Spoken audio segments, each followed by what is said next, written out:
Hello everyone, welcome to my YouTube channel NCERT Gurukul 2020 में आप सबका स्वागत है। फर्स्ट लेसन के क्वेश्चन आंसर हम लोगों ने कर लिए हैं। उसके बाद अब हम कर रहे हैं second chapter micro organism friend and foe. उसके क्वेश्चन आंसर आज देखेंगे।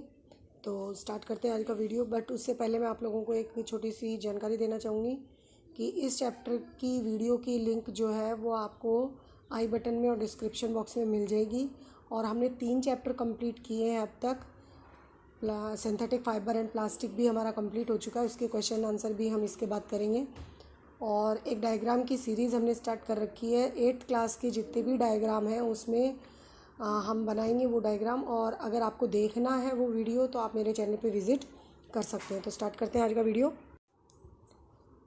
फर्स्ट फिलिंग द ब्लैंक्स है हमारा। Micro organism can be seen with the help of. जो माइक्रो ऑर्गेनिज्म होते हैं उनको हम किसकी हेल्प से देख सकते हैं गाइज? माइक्रोस्कोप की हेल्प से हम देख सकते हैं माइक्रो ऑर्गेनिज्म को। हम नेक्ड आई से उनको नहीं देख सकते हैं। सेकेंड है हमारा blue green algae fix dash directly from the air to enhance the fertility of soil. जो ब्लू ग्रीन एल्गी है वो क्या करती है, किस चीज़ को डायरेक्टली सॉइल के अंदर फिक्स करती है? एयर से। तो क्या आ जाएगा यहाँ पर? नाइट्रोजन। ठीक है, नाइट्रोजन एयर में कितनी प्रेजेंट होती है? 78% प्रेजेंट होती है। बट ये हमारे लिए यूजलेस होती है। इसके बाद नेक्स्ट क्वेश्चन आता है alcohol is produce with the help of. जो अल्कोहल है उसको किसके हेल्प से प्रोड्यूस किया जाता है, बनाया जाता है? तो इसका आंसर क्या आ जाएगा? ईस्ट। ठीक है, ईस्ट की हेल्प से इसको तैयार किया जाता है। इसके बाद नेक्स्ट आता है fourth, cholera is caused by. जो कोलेरा है वो किसके कारण होता है गाइज? ये होता है बैक्टीरिया के कारण। ये बैक्टीरियल डिजीज़ है कोलेरा। ठीक है, इसके बाद नेक्स्ट आता है हमारा question number 2, tick the correct option. East is used in the production of. जो ईस्ट है उसका किस में यूज़ किया जाता है, किसके प्रोडक्शन में इसका यूज़ किया जाता है गाइज? शुगर के प्रोडक्शन में ईस्ट का यूज़ नहीं होता है।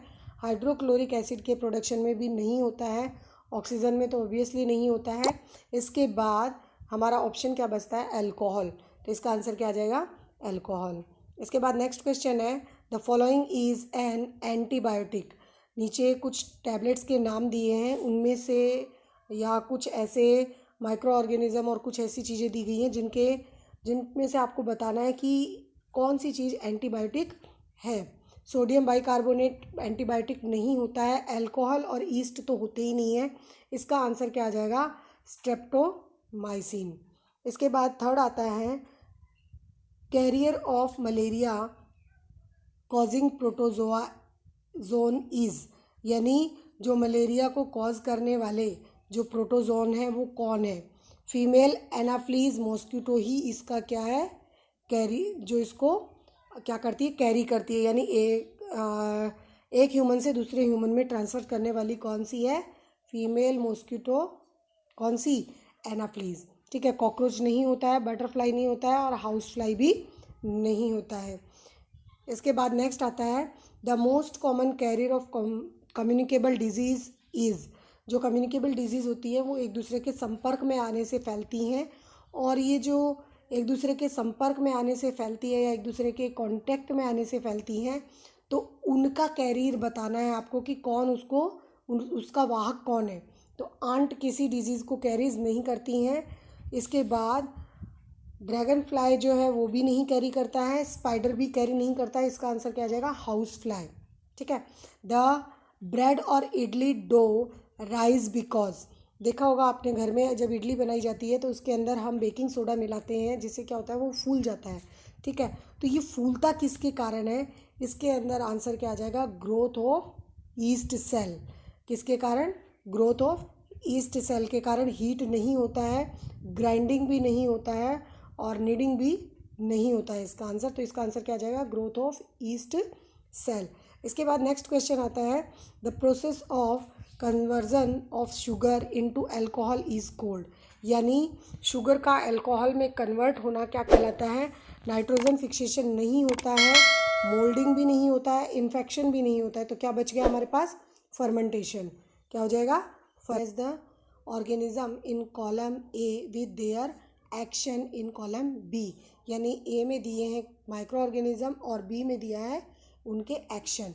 तो बैक्टीरिया जो होता है, बैक्टीरिया का काम क्या होता है, ये कॉजिंग कॉलेरा, क्या करते हैं, डिजीज़ कॉलेरा कॉज करते हैं। राइजोबियम बैक्टीरिया का काम क्या होता है, नाइट्रोजन फिक्सेशन का, क्या होता है, नाइट्रोजन फिक्सेशन का।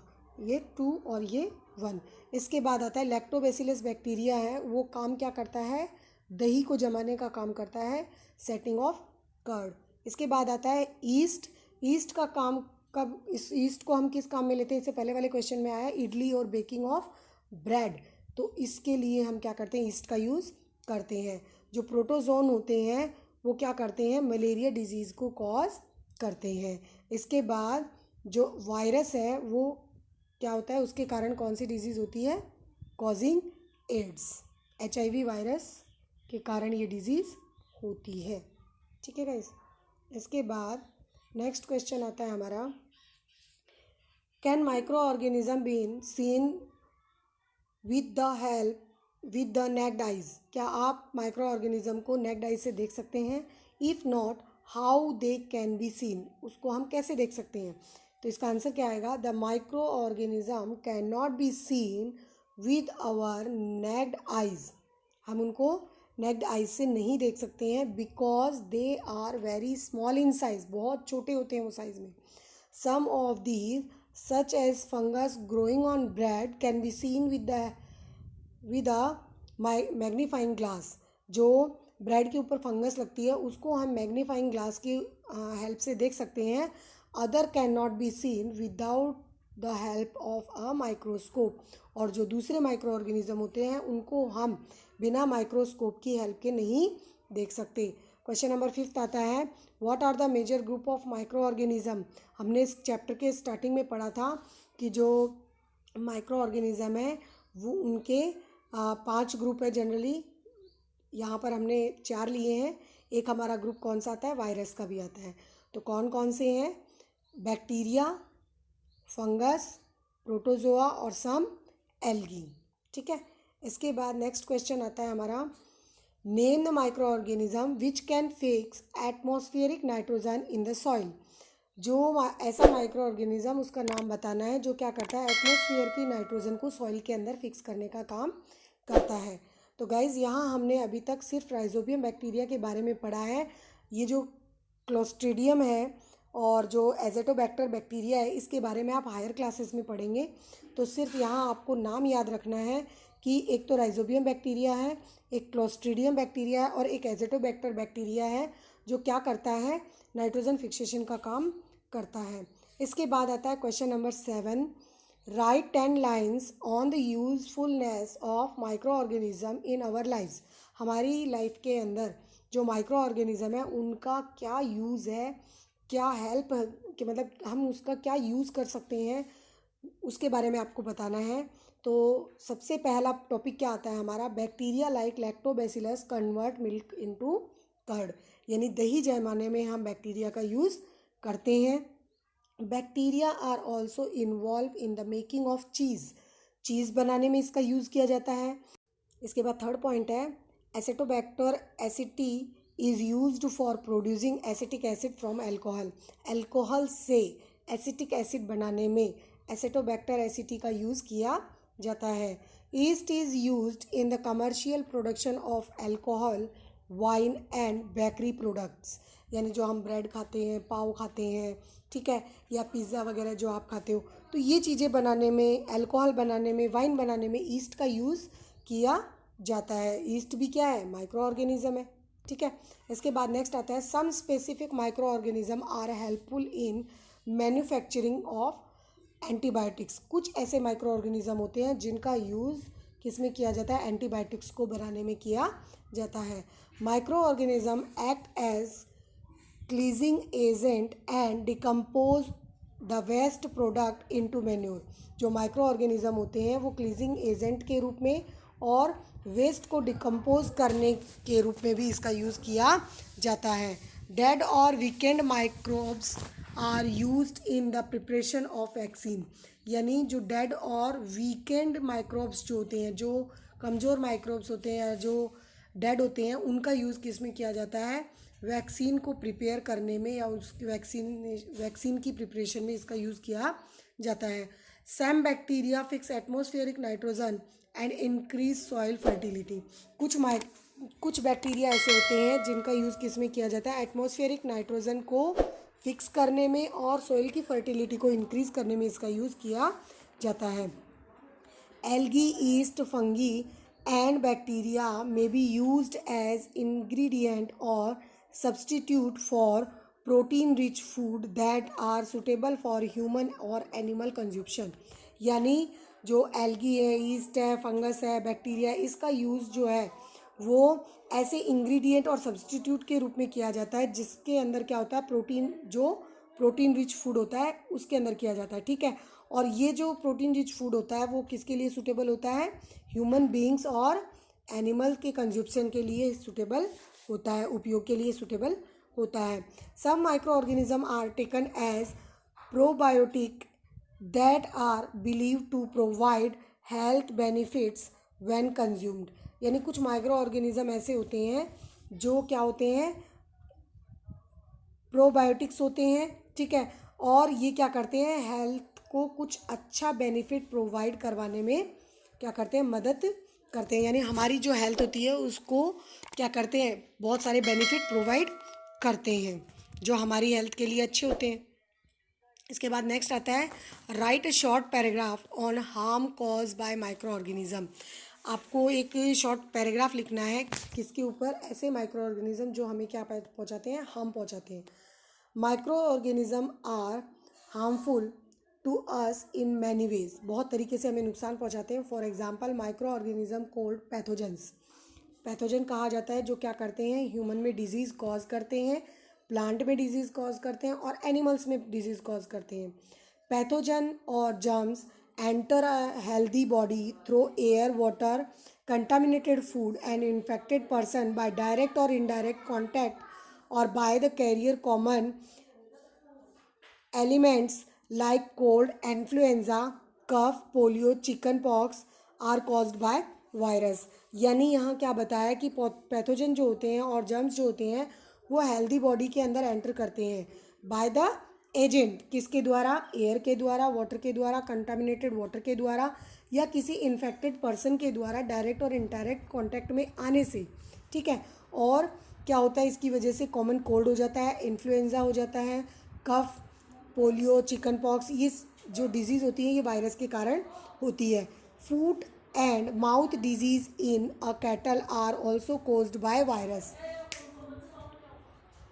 ये जो फूट और माउथ डिजीज़ होती है, जो पालतू पशु होते हैं उनके अंदर ये डिजीज़ हो जाती है। गाइज मैंने जो चैप्टर पढ़ाया था उसमें फूट एंड माउथ डिजीज़ के बारे में मैंने डायग्राम भी दिखाया था, अगर आपने नहीं देखा है तो आप जाके देख सकते हैं। तो ये जो डिजीज़ होती है वायरस के कारण होती है। Typhoid, tuberculosis are also caused by bacteria. जो टाइफाइड होती है बुखार, और जो टीबी होती है वो भी किसके कारण होती है, बैक्टीरिया के कारण होती है। Anthrax a dangerous human and cattle disease is also caused by bacteria. कुछ ऐसी डिजीज़ होती हैं जो बहुत ज़्यादा इंसान को नुकसान पहुंचाती हैं और उसके डेथ का कारण भी बन जाती है। तो उनमें से एक डिजीज़ है एंथ्रेक्स। ये ह्यूमन और कैटल दोनों में होती है और इसके कारण क्या होता है, दोनों की डेथ होना क्या होता है, इसमें निश्चित होता है। अगर मतलब इसमें कंट्रोल नहीं किया जाए तो इंसान की डेथ हो सकती है और जो कैटल है हमारा उसकी भी डेथ हो सकती है। Disease like dysentery and malaria are caused by protozoa. जो प्रोटोजोआ हैं उनके कारण क्या होती है, डिसेंट्री और मलेरिया जैसी डिजीज़ होती हैं। Ringworm is caused by fungus. जो फंगस होती है या फंगी जो होती है उसके कारण क्या होता है, रिंग वॉर्म, जो दाद जिसको हम बोलते हैं ना, दाद खाज खुजली जो होती है, तो वो दाद जो होता है वो इसके कारण ही होता है, फंगस के कारण। Several microbes cause disease in plant thus reduce the yield. यानी अगर प्लांट के अंदर कुछ डिजीज़ हो जाती है माइक्रोब्स के कारण, तो वो क्या कर देते हैं, जो प्लांट की जो पैदावार होती है उसको कम कर देते हैं, रिड्यूस कर देते हैं। सिट्रस कैंकर ए बैक्टीरियल डिजीज़, दिखाया था मैंने, बताया भी था आप लोगों को उस चैप्टर के अंदर कि सिट्रस कैंकर होता क्या है। सिट्रस मतलब खट्टे फ्रूट जो होते हैं उनके अंदर ये डिजीज़ होती है, ठीक है। नींबू के ऊपर पीले और ब्लैक कलर के चकते बनने स्टार्ट हो जाते हैं। Affect tree of citrus fruit is and is spread by air, हवा से फैलता है ये। इसके बाद नेक्स्ट है भिंडी yellow vein mosaic disease is caused by virus and it spread by insect in lady fingers. जो भिंडी होती है उसके अंदर येलो वेन मोजेक डिजीज़ होती है। कौन सी डिजीज़ होती है? येलो वेन मोजेक डिजीज़ होती है। और ये किसके कारण होती है? वायरस के कारण होती है। और ये कौन फैलाते हैं? इंसेक्ट फैलाते हैं। ठीक है। Rust of wheat is a fungal disease. जो रस्ट ऑफ व्हीट होती है वो कौन सी डिजीज़ होती है? फंगस के कारण होती है। और ये किसके कारण फैलती है? एयर के कारण फैलती है, एयर से फैलती है ये। ठीक है। Micro organism that grow on our food some time produce toxic substance. कुछ माइक्रो ऑर्गेनिज्म जो होते हैं हमारे फूड पे ग्रो करते हैं, जो क्या करते हैं? टॉक्सिक सब्सटेंस प्रोड्यूस करते हैं उसके ऊपर। ठीक है। These make the food poisonous causing serious illness. और इसके कारण फूड जो होता है वो पॉइजनस बन जाता है, और जिसके कारण क्या होती है? बहुत ही ज़्यादा इंसान बीमार हो जाता है। और लगभग जो अगर ये ज़्यादा पॉइजनस हो जाए तो क्या हो जाता है? जो व्यक्ति होता है उसकी डेथ भी हो जाती है। This food borne illness is called food poisoning. यानी ये जो फूड के कारण होने वाली जो डिजीज़ होती है उसको हम क्या बोलते हैं? Food poisoning. 9th क्वेश्चन है, what are antibiotics? What precaution must be taken while taking antibiotics. यानी एंटीबायोटिक्स क्या होते हैं, और एंटीबायोटिक अगर हम ले रहे हैं तो हमें क्या क्या सावधानियां बरतनी हैं। एंटीबायोटिक्स आर मेडिसिन विच किल और stop the growth of disease causing microbes. यानी जो डिजीज कॉजिंग माइक्रोब्स जो होते हैं उनकी ग्रोथ को किल या स्टॉप करने के लिए हम क्या करते हैं? एंटीबायोटिक मेडिसिन्स लेते हैं। They are manufactured by growing specific micro organism. और इनको किससे तैयार किया जाता है? स्पेसिफिक माइक्रो ऑर्गेनिज्म के ग्रो से इनको तैयार किया जाता है। They are use to cure a variety of disease. यानी बहुत सारी जो डिजीज़ होती हैं उनके बचाव के लिए इनका यूज़ किया जाता है। It is import to take antibiotic only on advice of qualified doctor. यानी जो एंटीबायोटिक्स है हमें डॉक्टर की सलाह से ही लेनी चाहिए। जो डॉक्टर क्वालिफाई है उसकी सलाह से हमें ये लेनी चाहिए। जो फेक डॉक्टर होते हैं, मतलब जो क्या करते हैं, फर्जी डॉक्टरी डिग्री ले लेते हैं और जगह जगह पे अपने दवाखाने खोल लेते हैं, तो ऐसी जगह पे अगर हम कई बार टैबलेट लेते हैं तो वो हमें क्या करती है? नुकसान पहुंचाती है। One must finish the course prescribed by the doctor to make the drug more effective। अगर आप एक बार डॉक्टर ने जो आपको प्रिस्क्राइब किया है, जो दवाई आपको दी है डॉक्टर ने, उसको आप क्या करते हो? पूरे कोर्स को अगर फिनिश कर देते हो तो वो क्या होता है? मोर इफेक्टिव होता है। यानी वो क्या करता है? हमारी बॉडी को ज़्यादा इफेक्ट पहुंचाता है। Antibiotic must not be taken unnecessarily because it may kill beneficial bacteria also. यानी जो एंटीबायोटिक होते हैं उनको हमें बिना आवश्यकता के नहीं लेना चाहिए। जो वो क्या कर सकते हैं? अगर हम बिना आवश्यकता के किसी एंटीबायोटिक को लेते हैं तो वो क्या करते हैं? जो बेनिफिशियल बैक्टीरिया होते हैं उनको भी ख़त्म कर देते हैं। Antibiotics are however not effective against cold and flu as they are caused by virus. यानी एंटीबायोटिक्स जो होती हैं टैबलेट, वो हमारी जुखाम और बुखार में काम नहीं करती हैं, क्योंकि ये जो डिजीज़ होती है किसके कारण फैलती हैं? वायरस के कारण फैलती हैं। गाइस, जो एंटीबायोटिक्स होती हैं वो बैक्टीरियल डिजीज़ के लिए ली जाती है। ओके, ठीक है। वायरस से जो फैलने वाली डिजीज़ होती हैं उनमें एंटीबायोटिक कोई काम नहीं करती हैं। Thank you guys. अगर आपको वीडियो अच्छा लगा हो तो लाइक शेयर सब्सक्राइब जरूर करना। और इसके बाद आपका 3rd चैप्टर के क्वेश्चन आंसर आपको कल प्रोवाइड करवा दिए जाएंगे। Thank you guys.